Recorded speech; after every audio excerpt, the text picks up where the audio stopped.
या तेजस्वी जी हों, समय आने पर तीनों अपना कहीं हनीमून मनाने जाते हैं, क्या करने जाते हैं। और मांझी जी हाल ही मून पर से हनी लेके लौटे। नमस्कार, मैं हूं देवांशु, आप देख रहे हैं न्यूज़ 4 नेशन। हम पार्टी की राष्ट्रीय कार्यकारिणी की आज बैठक हुई। बैठक के बाद जीतन राम मांझी ने कहा कि तेजस्वी यादव हनीमून मनाने के लिए बिहार से बाहर रहते हैं। हमारे साथ बात करने के लिए आरजेडी के प्रवक्ता शक्ति सिंह यादव जी हैं। एक बड़ा आरोप आपके नेता पर जीतन राम मांझी ने लगाया है, कहा है कि हनीमून मना रहे हैं वो। देखिए, बिहार की राजनीति में तेजस्वी जी एक बड़ा केंद्र है और मांझी जी हाल ही मून पर से हनी लेके लौटे हैं। तो दबाव की राजनीति भी करेंगे नीतीश जी पर, तो उसके लिए आधार चाहिए। तो आधार तेजस्वी जी ने साफ संकेत दिया था पहले ही सरकार गठन के बाद कि हम इनको खरमास तक सभी कामों करने की छूट देंगे, उसके बाद हम अपना धन्यवाद यात्रा पर निकलेंगे राज्य के विभिन्न कोनों में। तो मांझी जी ने जो दबाव की राजनीति शुरू की है, वे एमएलसी चाहिए उनको, मंत्रिमंडल भी जगह और चाहिए भी। तो मांझी जी ऐसा करते रहते हैं। मांझी जी अस्टेबल लीडर नहीं है, नीतीश जी को ही पता है, हर लोगों को पता है। पर मांझी जी सीनियर आदमी हैं, उनका सम्मान भी करते हैं, इसलिए इनके बयानों को बड़ी गंभीरता से नहीं लेते हैं।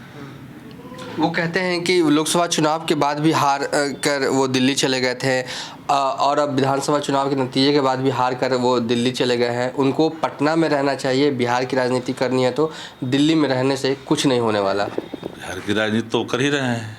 तेजस्वी जी के चेहरे पर हम आए ना, सबसे बड़ी पार्टी बिहार के अंदर में, इनको तो आभास होना चाहिए ना कि तेजस्वी जी जब बाहर जाते हैं, दिल्ली रहते हैं, तो कई राज्यों के चुनाव होने हैं, उस पर काम भी कर रहे हैं।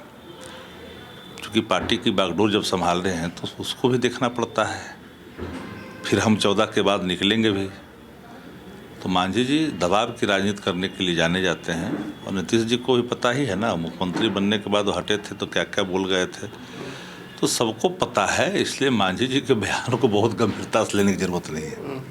आप कह रहे हैं कि दबाव की राजनीति, लेकिन तेजस्वी यादव पर बयान देना और तो दूसरी तरफ नीतीश पर दबाव कैसे बनेगा सर इससे? तेजस्वी जी पर बयान दे दिया और मंत्री मांग रहे हैं, एमएलसी ही मांग रहे हैं, दोनों बात उन्होंने कह दी। तब दोनों बयानों को अब एक साथ जोड़ करके देखिए तो दबाव समझ में आएगा साफ साफ। इसलिए मांझी जी के बयानों को हम बहुत मानते हैं कि कुछ ही बोल सकते हैं और बोलने की आदत है थोड़ी उनकी, बोलते रहते हैं। एक और अहम मुद्दा उन्होंने उठाया कि निजी क्षेत्र में आरक्षण चाहिए। कहा कि अगर वक्त पड़ा तो इसको लेकर सड़कों पर आंदोलन भी करने को तैयार है। दोनों बातें एक साथ कैसे हो सकती है? सत्ता में मलाई भी खाएंगे और आंदोलन भी करेंगे, हास्यास्पद प्रतीत होता है।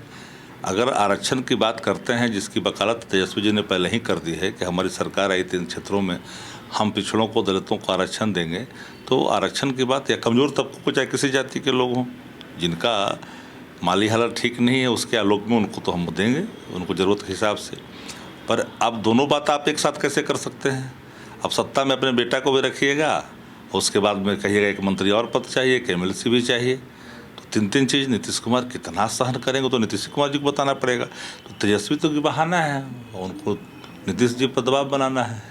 एक बैठक में अपने कार्यकर्ताओं से जीतन राम मांझी ने ये कहा कि 7 सीट अगर हमारे पास आ जाता तो सत्ता की जो चाबी है वो उनके पास आ जाती, लेकिन ऐसा हुआ नहीं। देखिए, वो 7 सीट इस संदर्भ में कर रहे हैं कि महागठबंधन टोटलिटी में 115 है, तो 7 आती तो चाबी रहती है उनके पास। इस आलोक में वो कह रहे हैं, संयोग से उनका उतना ही रहा। तो आज जो बयान दबाव की राजनीति कर रहे हैं, चाबी नहीं है तो दबाव दे रहे हैं। चलिए, ये थे आरजेडी के प्रवक्ता शक्ति सिंह यादव। फिलहाल अभी तक के लिए इतना ही। आप देखते रहिए न्यूज़ 4 नेशन।